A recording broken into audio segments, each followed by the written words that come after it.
ಇಲ್ಲಿ ಸಮರ್ಪಣೆ ಮಾಡಿ ಜ್ಞಾನ ಪ್ರಸಾದ ಅದನ್ನೊಂದು ಎರಡು ನಿಮಿಷ, ಅದಕ್ಕೆ ಬೇಗ ಮುಗಿಸಿದ್ದೀವಿ. ಇನ್ನು 10 ನಿಮಿಷ ಟೈಮ್ ಇದೆ. ಬೇಗ ಮುಗಿಸಿರೋದು ಯಾಕೆಂತಂದರೆ ಇದು ಬಹಳ ಮುಖ್ಯವಾದ ಅಂಶ. ನಮಗೆ ಎಲ್ರಿಗೂ ನಮ್ಮ ಮೊದಲನೇ ದಿನ ಮಾತಾಡುವಾಗ ಹೇಳಿದರು ಮುಕ್ತ ಅವರು, ನಮ್ಮ ಋಣಗಳಿವೆ. ಮಾತಾಪಿತೃ ಋಣ, ಭಗವದ್ ಋಣ, ಆಚಾರ್ಯ ಋಣ, ಎಲ್ಲ ಋಣಗಳಿದೆ. ಆ ಋಣಗಳನ್ನು ನಾವು ತೀರಿಸೋಕ್ಕಾಗಲ್ಲ. ನಾವು ಪ್ರಯತ್ನ ಮಾಡಬೇಕಾದಷ್ಟು. ಈ ಯಜ್ಞ ನಮ್ಮ ಚಿನ್ಮಯ ಮಿಷನ್ನಲ್ಲಿ ಬಹಳ ಮುಖ್ಯವಾದದ್ದು. ಈ ಜ್ಞಾನ ಯಜ್ಞದಲ್ಲಿ ನಮ್ಮಲ್ಲಿ ಯಾವಾಗಲೂ ಏನು ಪ್ರವೇಶ ಶುಲ್ಕ ಇಲ್ಲ, ಮಾಸಿಕ ಶುಲ್ಕ ಇಲ್ಲ. ನಮ್ಮ ದಕ್ಷಿಣೆಯನ್ನು ಇಲ್ಲಿ ಹಾಕ್ತೀವಿ ಅಷ್ಟೇ. ಬಟ್ ಅದರಿಂದ ಬಹಳ ಮುಖ್ಯವಾಗಿ ನಾವು ಮಾಡಬೇಕಾದ್ದೇನಂತಂದರೆ ಸ್ತೋತ್ರಗಳನ್ನ ಹೇಳ್ಬೋದು, ಮಂತ್ರಗಳನ್ನ ಹೇಳ್ಬೋದು, ಈ ರೀತಿ ಉಪನ್ಯಾಸಗಳನ್ನು ಕೇಳ್ಬೋದು. ಬಟ್ ಬಹಳ ಮುಖ್ಯವಾಗಿ ನಾವು ನಮ್ಮ ಜೀವನದಲ್ಲಿ ಅವುಗಳನ್ನು ಅನುಷ್ಠಾನ ಮಾಡಬೇಕು. ನಮ್ಮಲ್ಲಿ ಬಹಳ ಪ್ರಮುಖವಾದ ಜವಾಬ್ದಾರಿ ಇದೆ. ನಾವು ನಮಗೆ ಮಕ್ಕಳು ಮೊಮ್ಮಕ್ಕಳು ಆದರೆ ಸಾಲದು, ಆ ಮಕ್ಕಳು ಮೊಮ್ಮಕ್ಕಳನ್ನು ಸತ್ಪ್ರಜೆಗಳನ್ನು ಮಾಡೋ ಅಂಥ ಜವಾಬ್ದಾರಿ ನಮ್ಮ ಮೇಲಿದೆ. ಆದ್ದರಿಂದ ನೀವೇನು ಮಾಡಿ, ದಯವಿಟ್ಟು ನಿಮ್ಮ ಮಕ್ಕಳು ಮೊಮ್ಮಕ್ಕಳನ್ನು ನಮ್ಮ ಬಾಲ್ಯವಿಹಾರಕ್ಕೆ ಕಳಿಸ್ಕೊಡಿ. ಅಲ್ಲಿ ನಾವು ಅವ್ರನ್ನ ಸರಿಯಾಗಿ ಶಾಲೆ ಕಾಲೇಜುಗಳಲ್ಲಿ ಬೇರೆ ವಿಚಾರಗಳು ಕಲಿಬೋದು.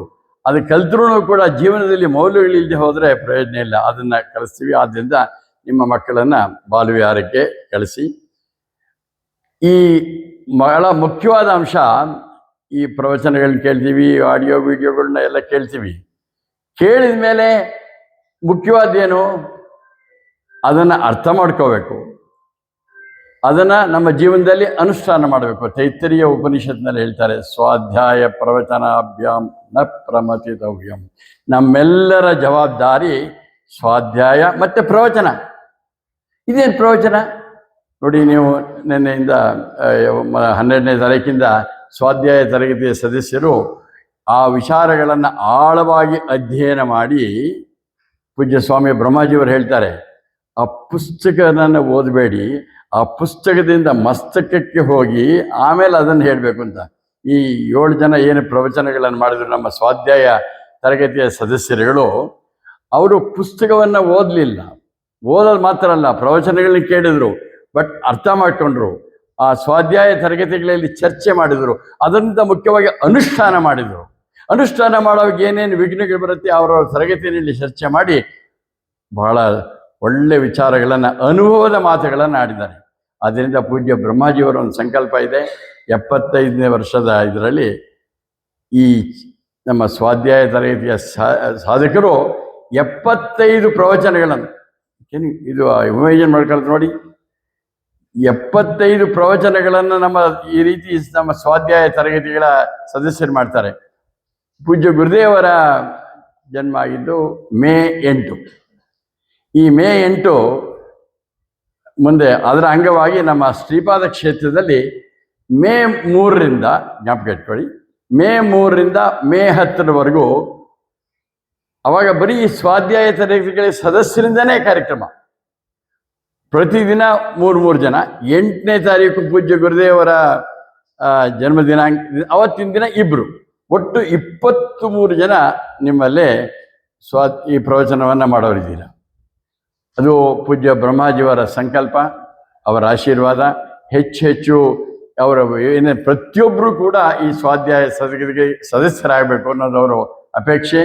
ಅವರ ಸಂಕಲ್ಪ ನಡೆಯುತ್ತೆ. ಪೂಜ್ಯ ಬ್ರಹ್ಮಾಜಿಯವರ ಸಂಕಲ್ಪ ಮಾಡಿದ್ರೆ ಹಾಗೆ ಆಗತ್ತೆ. ಈ 75 ಉಪನ್ಯಾಸಗಳು ನಡೆಯುತ್ತೆ. ಆದರೆ ಇಲ್ಲಿ ನಿಮ್ಮಲ್ಲಿ ಯಾರ್ಯಾರು ಸ್ವಾಧ್ಯಾಯ ತರಗತಿಗಳು ಬಹಳ ಸುಲಭ.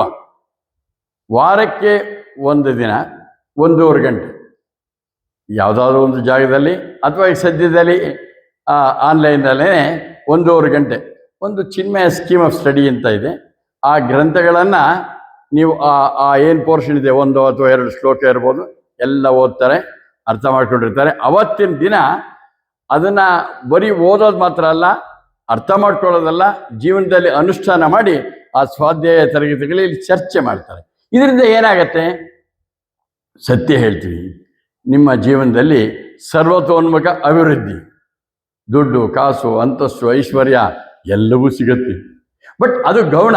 ಬಹಳ ಪ್ರಮುಖವಾಗಿ ದುಡ್ಡು ಕಾಸು ಅಂತಸ್ತು ಐಶ್ವರ್ಯ ಎಲ್ಲ ಇದ್ರೂ ಬಹಳಷ್ಟು ಜನಕ್ಕೆ ಆನಂದ ಇಲ್ಲ.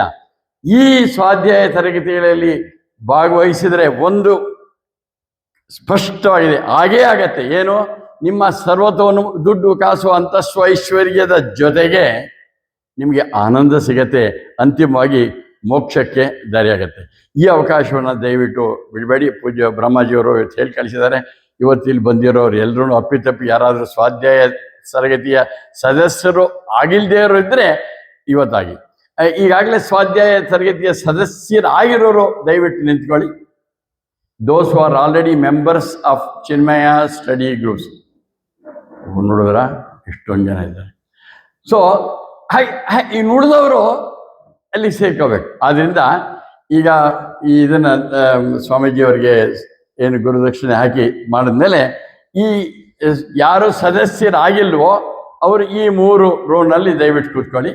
ಅವರಿಗೆ ನಿಮಗೆ ಯಾವ ರೀತಿ ಮಾಡಬೇಕು, 1.5 ಗಂಟೆ ಕನ್ನಡ ಅಥವಾ ಇಂಗ್ಲೀಷು, ಸಂಸ್ಕೃತದ ಇದು ಹಿಂದೆ ಗೊತ್ತಿರಬೇಕಾಗಿಲ್ಲ. ನಿಮ್ಗೇನು ಗೊತ್ತಿಲ್ಲದೆ ಇದ್ರೂ ಪರವಾಗಿಲ್ಲ. ಚಿನ್ಮಯ ಸ್ಕೀಮ್ ಆಫ್ ಸ್ಟಡಿ ಏನು ಗುರುದೇವರು ಮಾಡಿದ್ದಾರೆ ಅದನ್ನು ಮಾಡ್ತಿದ್ವಿ. ಇದಕ್ಕೆ ಪೂಜ್ಯ ಬ್ರಹ್ಮಾಜಿಯವರ ಸಂಪೂರ್ಣ ಆಶೀರ್ವಾದ ಇದೆ, ನಡೆದಿರುತ್ತೆ. ಆದ್ದರಿಂದ ಈ ಯಾರ್ಯಾರು ಸದಸ್ಯರಾಗಿಲ್ಲ ಅವರಿಗೆ ಇವತ್ತೇನೆ ಒಂದು ತಂಡವನ್ನು ಮಾಡಿಕೊಡ್ತೀವಿ. ಇಲ್ಲಿ ಹಾಡು ಬಂದಮೇಲೆ ಈ ಮೊದಲಿನ 3 ರೋನಲ್ಲಿ ದಯವಿಟ್ಟು ಕೂತ್ಕೊಳ್ಳಿ. ನಮ್ಮ ಈಗಾಗಲೇ ಸದಸ್ಯರಾಗಿರೋರು ಅವರಿಗೆ ಹೆಲ್ಪ್ ಮಾಡ್ತಾರೆ ಯಾವ ರೀತಿ ಮಾಡಬೇಕು ಅಂತ ಅಂದ್ಬಿಟ್ಟು. ಇನ್ನೇನಾದರೂ ಪ್ರಶ್ನೆಗಳಿದೆಯಾ? 1.5 ಗಂಟೆ ಕನ್ನಡ ಅಥವಾ ಇಂಗ್ಲೀಷು, ಸಂಸ್ಕೃತ ಜ್ಞಾನ ಬೇಕಿಲ್ಲ. 1.5 ಗಂಟೆ ಮಾತ್ರ ಮಾಡೋದು. ಅಡ್ಮಿಷನ್ ಫೀ ಇಲ್ಲ, ಮಂತ್ಲಿ ಫೀಸ್ ಇಲ್ಲ, ಫ್ರೀ. ಓಕೆ. ಹರಿ ಓಂ. ಇಲ್ಲಿ ಬರೋ